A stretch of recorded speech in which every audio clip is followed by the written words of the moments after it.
நேயர்கள் அனைவருக்கும் வணக்கம். ஆருயிர் அன்னையும் நீயே, அருமை தந்தையும் நீயே, கற்கும் கல்வியும் நீயே, சேர்க்கும் செல்வமும் நீயே, அனைத்தும் ஆன எந்தன் ஆதி தேவனும் நீயே. இன்னும் கிருஷ்ணனை பற்றி ரொம்ப அழகா பாடிண்டே போகலாம். அப்படிப்பட்ட கிருஷ்ணர் ஸ்வர்க்கத்தை பற்றியும் நரகத்தை பற்றியும் தன்னோட கீதையில குறிப்பிட்டிருக்கார். அதை பற்றி இன்று பார்க்கலாம். ஒவ்வொரு மனிதனுடைய செயல்களுக்கும் குணங்களுக்கும் தகுந்தவாறு 3 விதமான கதிகள் அவர்களுக்கு ஏற்படுகின்றன.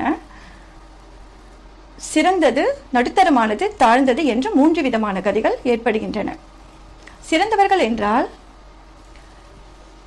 யோக நிஷ்டை, ஞான நிஷ்டை போன்ற தியானம் செய்து உயர்ந்த நிலையை அடைந்தவர்களை தான் சிறந்தவர்கள், அதாவது சத்துவ குணம் உடையவர்கள்னு சொல்வாங்க. அவர்கள் இறந்த பிறகு ஸ்வர்க்கத்தை சென்று அடைகிறார்கள். அங்கு பல காலம் இன்பத்தை அனுபவித்துவிட்டு மறுபிறவியிலும் பெரிய பெரிய சீமான்கள் வீட்டிலும் குலப்பெருமையுள்ள யோகிகள் வீட்டிலும் குழந்தைகளாக பிறக்கிறார்கள்.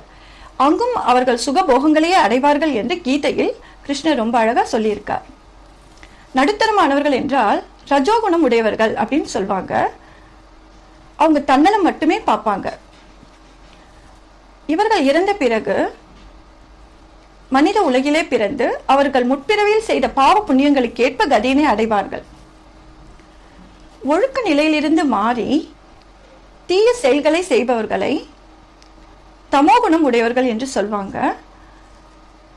இவர்கள் இறந்த பிறகு நரகத்தை சென்றடைவார்கள், புழு பூச்சு போன்ற ஈன பிறவிகளில் பிறப்பார்கள் என்று பகவத்கீதையில் சொல்லப்பட்டிருக்கு.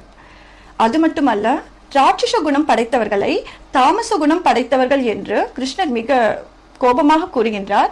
அவர்களை நான் மீண்டும் மீண்டும் நரகத்திலே வீழ்த்துவேன் என்று சபிக்கின்றார். ஆகவே நாம் ஒவ்வொருவரும் கீதையின் படி வாழ்ந்து அன்பும் பண்பும் கூடிய இல்வாழ்க்கை வாழ வேண்டும் என்பதே கீதையின் தத்துவம்.